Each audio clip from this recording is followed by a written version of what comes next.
जय गुरु जी संगत जी। गुरु जी महाराज की असीम कृपा और आशीर्वाद से आज हम श्री शिव महापुराण की रुद्र संहिता के पंचम युद्ध खंड के 44वें अध्याय से 46वें अध्याय की वांचना करने जा रहे हैं। ओम नमः शिवाय, शिवजी सदा सहाय। ओम नमः शिवाय, गुरु जी सदा सहाय। भाइयों के उपालंब से अंध का तप करना और वर पाकर त्रिलोकी को जीतकर स्वेच्छाचार में प्रवृत्त होना, उसके मंत्रियों द्वारा शिव परिवार का वर्णन, पार्वती के सौंदर्य पर मोहित होकर अंध का वहां जाना और नंदीश्वर के साथ युद्ध, अंधक के प्रहार से नंदीश्वर की मूर्छा, पार्वती के आवाहन से देवियों का प्रकट होकर युद्ध करना, शिव का आगमन और युद्ध, शिव द्वारा शुक्राचार्य का निगल जाना, शिव की प्रेरणा से विष्णु का काली रूप धारण करके दानवों के रक्तपान का करना, शिव का अंधक को अपने त्रिशूल में पिरोना और युद्ध की समाप्ति।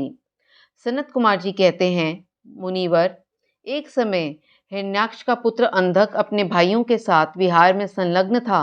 उसी समय उसके कामासक्त मदांत भाइयों ने उससे कहा, अरे अंधे, तुम्हें तो अब राज्य से क्या प्रयोजन है। हिरण्याक्ष तो मूर्ख था, जो उसने घोर तप द्वारा शंकर जी को प्रसन्न करके भी तुम जैसे कुरूप बेडौल कली प्रिय और नेत्रहीन को प्राप्त किया। ऐसे तुम राज्य के भागी तो हो ही नहीं सकते, क्योंकि भला तुम ही विचार करो कि कहीं दूसरे से उत्पन्न हुआ पुत्र भी राज्य पाता है। सच पूछो तो निश्चय ही इस राज्य के भागी हम ही लोग हैं। सनत कुमार जी कहते हैं, मुने, उन लोगों की वह बात सुनकर अंधक दीन हो गया। फिर वे स्वयं ही बुद्धिपूर्वक विचार करके तरह तरह की बातों से उन्हें शांत किया और रात के समय वे निर्जन वन में चला गया। वहां उसने हजारों वर्षों तक घोर तप करके अपने शरीर को सुखा डाला और अंत में उस शरीर को अग्नि में होम देना चाहा। तब ब्रह्मा जी ने उसे वैसा करने से रोककर कहा, दानव, अब तू वर मांग ले। सारे संसार में जिस दुर्लभ वस्तु को प्राप्त करने की तेरी अभिलाषा हो, उसे तू मुझसे ले ले।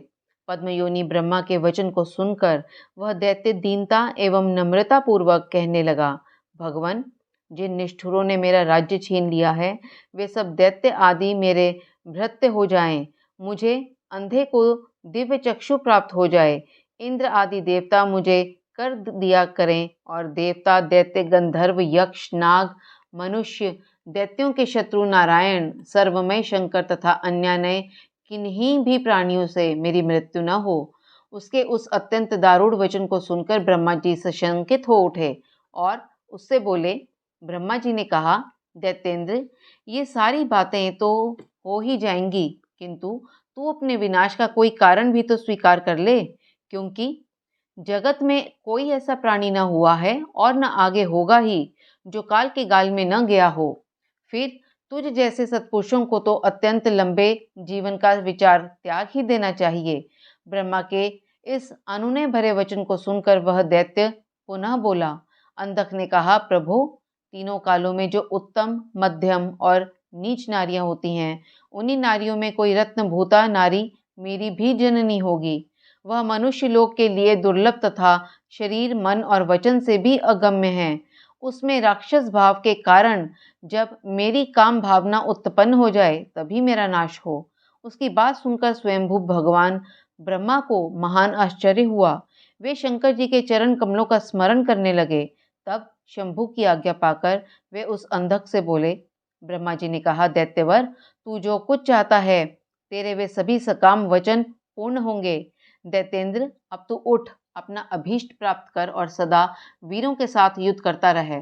मुनीश, हिरण्याक्ष पुत्र अंधक के शरीर में नसें और हड्डियां ही शेष रह गई थीं।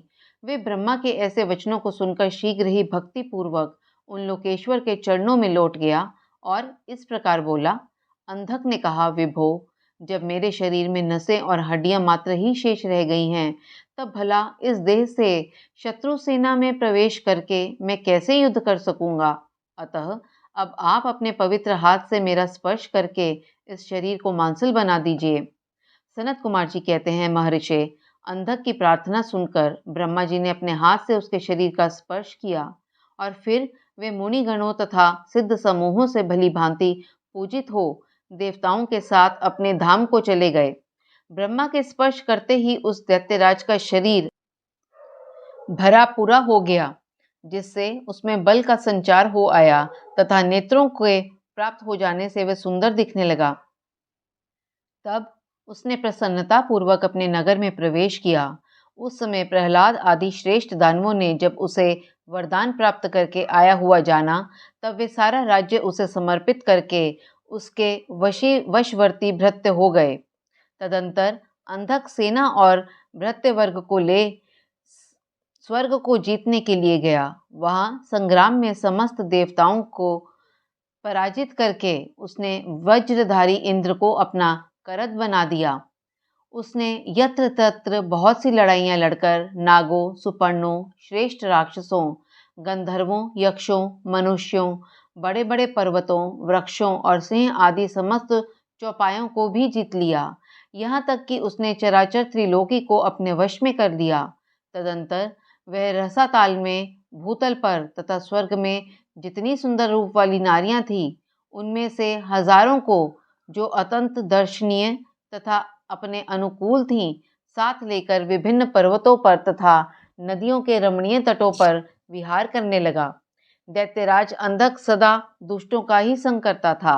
उसकी बुद्धि मद से अंधी हो गई थी, जिससे उस मूढ़ को इसका कुछ भी ज्ञान नहीं रह गया कि परलोक में आत्मा को सुख देने वाला भी कोई कर्म करना चाहिए। इस प्रकार वह महामनस्वी दैत्य उन्मत्त हो और अपने सारे प्रधान पुत्रों को कुतर्कवाद से पराजित करके दैत्यों सहित संपूर्ण वैदिक धर्मों का विनाश करता हुआ विचरण करने लगा। वे धन के मद से अभिभूत हो वेद, देवता, ब्राह्मण और गुरु आदि किसी को भी नहीं मानता था। प्रारब्धवश उसकी आयु समाप्त हो चुकी थी। इसी से वे स्वेच्छाचार में प्रवृत्त हो व्यर्थ में ही अपनी आयु के शेष दिन गंवाता हुआ रमण कर रहा था। उस दानव श्रेष्ठ के 3 मंत्री थे, जिनका नाम था दुर्योधन, वैधस और हस्ती। एक समय उन तीनों ने उस पर्वत के किसी रमणीय स्थान पर एक परम रूपवती नारी को देखा। उसे देखकर वे शीघ्रगामी श्रेष्ठ दैत्य हर्षमग्न हो तुरंत ही महादैत्यपति वीरवर अंधक के पास पहुंचे और बड़े प्रेम से उस देखी हुई घटना का वर्णन करने लगे। मंत्रियों ने कहा, दैत्येंद्र, यहाँ एक गुफा के भीतर हमने एक मुनि को देखा है। ध्यानस्थ होने के कारण उसके नेत्र बंद हैं। वे बड़ा रूपवान है। उसके मस्तक पर अर्धचंद्र की कला अपनी छटा बिखेर रही है और कमर में गजेंद्र की खाल बंधी हुई है। बड़े बड़े नाग उसके सारे शरीर में लिपटे हुए हैं। खोपड़ियों की माला ही उस जटाधारी का आभूषण है। उसके हाथ में त्रिशूल है तथा एक विशाल धनुष, बाण और तुनीर भी वे धारण किए हुए है। उसका अक्षसूत्र स्पष्ट दिख रहा है। उसके 4 भुजाएं तथा लंबी लंबी जटाएं हैं। वे खड्ग, त्रिशूल और लकुट धारण किए हुए हैं। उसकी आकृति अत्यंत गौर है और उस पर भस्म का अनुलेप लगा हुआ है। वे अपने उत्कृष्ट तेज से सुशोभित हो रहा है। इस प्रकार उस श्रेष्ठ तपस्वी का सारा वेश ही अद्भुत है। उससे थोड़ी ही दूर हमने एक और पुरुष को देखा है, जो विकराल वानर सा है। उसका मुख बड़ा भयंकर है। वे सभी आयुध धारण किए हुए हैं, परंतु उसका हाथ रूक्ष है। वे उस तपस्वी की रक्षा में तत्पर है। उसके पास ही एक बूढ़ा सफेद रंग का बैल भी बैठा था। उस बैठे हुए तपस्वी के पार्श्व भाग में हमने एक शुभ लक्षण संपन्ना नारी को भी देखा है। वे भूतल पर रत्न स्वरूपा है। उसका रूप बड़ा मनोरम है और तरुणी होने के नाते वे मन को मोह लेती है। मूंगे, मोती, मणि, स्वर्ण, रत्न और उत्तम वस्त्रों से वे सुसज्जित है। उसके गले में सुंदर मालाएं लटक रही हैं। अर्थात कहाँ तक कहें, वे इतनी सुंदर है कि जिसने उसे एक बार देख लिया, उसी का नेत्र धारण करना सफल है। उसे फिर इस लोक में अन्य वस्तुओं के देखने से क्या प्रयोजन। वह दिव्य नारी पुण्यात्मा मुनिवर महेश की मान्या एवं प्रियतमा भार्या है। दैत्येंद्र, आप तो उत्तमोत्तम रत्नों का उपभोग करने वाले हैं, अतः उसे यहाँ बुलवा कर देखिए। वे आपके भी देखने योग्य है। सनत कुमार जी कहते हैं, मुनि श्रेष्ठ, मंत्रियों के उस वचनों को सुनकर दैत्यराज अंधक कामातुर हो उठा। उसके सारे शरीर में कंपन छा गया। फिर तो उसने तुरंत ही दुर्योधन आदि को उस मुनि के पास भेजा। मंत्रियों ने वहां जाकर मुनीश्वर को प्रणाम करके उनसे अंधक का सुर का संदेश कहा और बदले में शिवजी का उत्तर सुनकर वे लौटकर अंधक से बोले। मंत्रियों ने कहा, राजन, आप तो संपूर्ण दैत्यों के स्वामी हैं, फिर भी उस महान पराक्रमी वीरवर तपस्वी मुनि ने अपनी बुद्धि से त्रिलोकी को तृण के समान समझकर हंसते हुए आपके लिए ऐसी बातें कही हैं। उस निशाचर का शौर्य और धैर्य अस्थिर है। वह दानव कृपण, सत्वहीन, क्रूर, कृतघ्न और सदा ही पाप कर्म करने वाला है। क्या उसे सूर्यपुत्र यम का भय नहीं है? कहाँ तो मैं मेरे दारुण शस्त्र और मृत्यु को भी संत्रस्त कर देने वाला युद्ध, और कहाँ वे वानर का सा मुख वाला डरपोक निशाचर जिसके सारे अंग बुढ़ापे से जर्जर हो गए हैं। कहाँ मेरा यह स्वरूप और कहाँ तेरी मंद भाग्यता। तेरी सेना भी तो नहीं के बराबर ही है। फिर भी यदि तुझ में कुछ सामर्थ्य हो तो युद्ध के लिए तैयार हो जा और आकर कुछ अपनी करतूत दिखा। मेरे पास तुझ जैसे पापियों का विनाश करने वाले व्रज सरीखा भयंकर शस्त्र है, और तेरा शरीर तो कमल के समान कोमल है। ऐसी दशा में विचार करके तुझे जो रुचिकर प्रतीत हो वह कर। सनत कुमार जी कहते हैं, मुनिवर, मंत्रियों की बात सुनकर माता पार्वती पर मोहित हुआ वे कामांध राक्षस विशाल सेना लेकर चल दिया और वहां पहुंचकर नंदीश्वर से युद्ध करने लगा। बड़ा भयानक युद्ध हुआ। उस समय युद्ध स्थल में चर्बी, मज्जा, मांस और रक्त की कीच मच गई। वहां सिर कटे हुए धड़ नाच रहे थे और कच्चा मांस खाने वाले जानवर चारों ओर व्याप्त हो गए थे, जिससे वह बड़ा भयंकर लग रहा था। थोड़ी ही देर में दैत्य भाग खड़े हुए। तब पिनाकधारी भगवान शंकर दक्ष कन्या सती को भली भांति धीरज बंधाते हुए बोले, प्रिय, मैंने जो पहले अत्यंत भयंकर महान पाशुपत व्रत का अनुष्ठान किया था, उसमें रात दिन तुम्हारे प्रसंगवश जो हमारी सेना का विनाश हुआ है, यह विघ्न सा आ पड़ा है। देवी, मरण धर्मा प्राणियों का जो अमरों पर आक्रमण हुआ है, यह मानो पुण्य का विनाश करने वाला कोई ग्रह प्रकट हो गया है। अतः अब मैं पुनः किसी निर्जन वन में जाकर उस परम अद्भुत दिव्य व्रत की दीक्षा लूंगा और उस कठिन व्रत का अनुष्ठान करूंगा। सुंदरी, तुम्हारा शोक और भय दूर हो जाना चाहिए। सनत कुमार जी कहते हैं, मुने, इतना कहकर उग्र प्रभाशाली महात्मा शंकर धीरे से अपना सींगा बजाकर एक अत्यंत भयंकर पावन वन में चले गए। वहां वे 1000 वर्षों के लिए पाशुपत व्रत के अनुष्ठान में तत्पर हो गए। इस व्रत का निभाना देवों और असुरों की शक्ति के बाहर है। इधर शील गुण से संपन्न पतिव्रता देवी पार्वती मंदराचल पर ही रहकर शिवजी के आगमन की प्रतीक्षा करती रहती थीं। यद्यपि पुत्र स्थानीय वीर गण उनकी सुरक्षा में तत्पर थे, तथापि उस गुहा के भीतर अकेली रहने के कारण वे सदा भयभीत रहती थीं, जिससे उन्हें बड़ा दुख होता था। इसी बीच वरदान के प्रभाव से उन्मत्त हुआ वह दैत्य अंधक, जिसका धैर्य कामदेव के बाणों से छिन्न भिन्न हो गया था, अपने मुख्य मुख्य योद्धाओं को साथ ले पुनः उस गुफा पर चढ़ आया। वहां सैनिकों सहित उसने वीरक गण के साथ अत्यंत अद्भुत युद्ध किया। उस समय सभी वीरों ने अन्न, जल और नींद का परित्याग कर दिया था। इस प्रकार वह युद्ध लगातार 505 दिन रात तक चलता रहा। अंत में दैत्यों की भुजाओं से छूटे हुए आयुधों के प्रहार से नंदीश्वर का शरीर घायल हो गया, जिससे वे गुहा द्वार पर ही गिर पड़े और मूर्छित हो गए। उनके गिरने से गुहा का सारा दरवाजा ही ढक गया, जिसके उसका खोला जाना असंभव था। फिर दैत्यों ने 2 ही घड़ी में सारे वीरगण को अपने अस्त्र समूहों से आच्छादित कर दिया। तब पार्वती ने भगवान विष्णु और ब्रह्मा जी का स्मरण किया।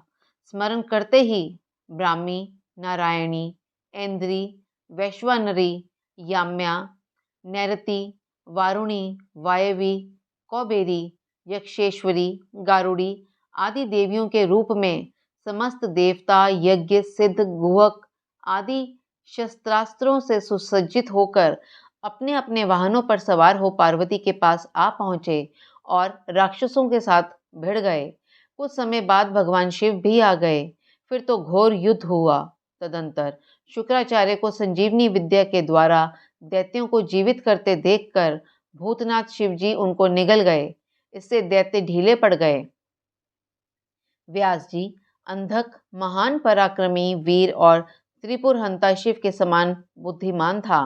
सैकड़ों वरदान मिलने के कारण वह उन्माद के वशीभूत हो रहा था। यद्यपि बहुसंख्यक शस्त्रास्त्रों की चोट से उसका शरीर जर्जर हो गया था, फिर भी शिवजी पर विजय पाने के लिए उसने दूसरी माया रची। जब प्रलयकालीन अग्नि के समान शरीर धारण करने वाले भूतनाथ त्रिपुरारी शंकर ने अपने त्रिशूल से उसे बुरी तरह छेद डाला, तब भूतल पर गिरे हुए उसके रक्त कणों से यूथ के यूथ अंधक प्रकट हो गए। उनसे सारी रणभूमि व्याप्त हो गई। वे विकृत मुख वाले भयंकर राक्षस अंधक के सदृश ही पराक्रमी थे। इस प्रकार जब पशुपति द्वारा मारे गए सैनिकों के घावों से निकले हुए अत्यंत गरम गरम रक्त बिंदुओं से दूसरे सैनिक उत्पन्न होने लगे, तब बहुत सी भुजारूपी लताओं द्वारा आक्रांतक होने के कारण कुपित हुए बुद्धिमान भगवान विष्णु ने प्रथम नाथ शिव को बुलाकर योग बल से एक ऐसा अजय स्त्री रूप धारण किया जिसका मुख विकृत था और रूप उग्र, विकराल और कंकाल मात्र था। वह स्त्री रूप शंभु के कान से निकला था। जब उन देवी ने रणभूमि में उपस्थित हो अपने युगल चरणों से पृथ्वी को अलंकृत किया, तब सभी देवता उनकी स्तुति करने लगे। तत्पश्चात भगवान ने उनकी बुद्धि को प्रेरित किया। फिर तो वे क्षुधार्त होकर रण के मुहाने पर उन सैनिकों के तथा दैत्यराज के शरीर से निकले हुए अत्यंत गरम गरम रुधिर का पान करने लगी, अर्थात जिससे राक्षसों का उत्पन्न होना बंद हो गया। तदंतर एकमात्र अंधक ही बचा रहा। यद्यपि उसके शरीर का रक्त सूख गया था, तथापि वे अपने कुलोचित सनातन शास्त्र धर्म का स्मरण करके अविनाशी भगवान शंकर के साथ भयंकर थप्पड़ों से, वज्र सदृश जानुओं और चरणों से, वज्राकार नखों से, मुख, भुजा और सिरों से संग्राम करता रहा। तब प्रथमनाथ शिव ने रणभूमि में उसका हृदय विदीर्ण करके उसे शांत कर दिया। फिर त्रिशूल भोंकर उसे स्थाणु के समान ऊपर को उठा लिया। उसका जर्जर शरीर नीचे को लटक रहा था। सूर्य की किरणों ने उसे सुखा दिया। पवन के झोंकों से युक्त मेघों ने मूसलाधार जल बरसाकर उसे गीला कर दिया। हिमखंड के समान शीतल चंद्रमा की किरणों ने उसे विशीर्ण कर दिया। फिर भी उस दैत्यराज ने अपने प्राणों का परित्याग नहीं किया। उसने विशेष रूप से शिवजी का स्तवन किया। तब करुणा के अगाध सागर शंभु प्रसन्न हो गए और उन्होंने उसे प्रेम पूर्वक गणाध्यक्ष का पद प्रदान कर दिया। तत्पश्चात युद्ध के समाप्त हो जाने पर लोकपालों ने नाना प्रकार के सार गर्भित स्तोत्रों द्वारा विधि पूर्वक शिवजी की अर्चना की और हर्षित हुए ब्रह्मा विष्णु आदि देवों ने गर्दन झुकाकर उत्तमोत्तम स्तुतियों द्वारा उनका स्तवन किया। फिर जय जयकार करते हुए वे आनंद मनाने लगे। तदंतर शिवजी उन सबको साथ लेकर आनंद पूर्वक गिरिराज की गुफा को लौट आए। वहां उन्होंने अपने ही अंशभूत पूजनीय देवताओं को नाना प्रकार की भेंट समर्पित करके उन्हें विदा किया और स्वयं प्रमुदित हुई गिरिराज कुमारी के साथ उत्तमोत्तम लीलाएं करने लगे। संगत जी, इसके साथ ही श्री शिव महापुराण की रुद्र संहिता के पंचम युद्ध खंड का 44वां से 46वां अध्याय संपन्न हुआ। वाचना के दौरान मेरे द्वारा हुई त्रुटियों के लिए मैं गुरुजी महाराज और आप अभी सभी संगत जी से क्षमा प्रार्थी हूँ। जय गुरुजी, शुक्राना गुरुजी।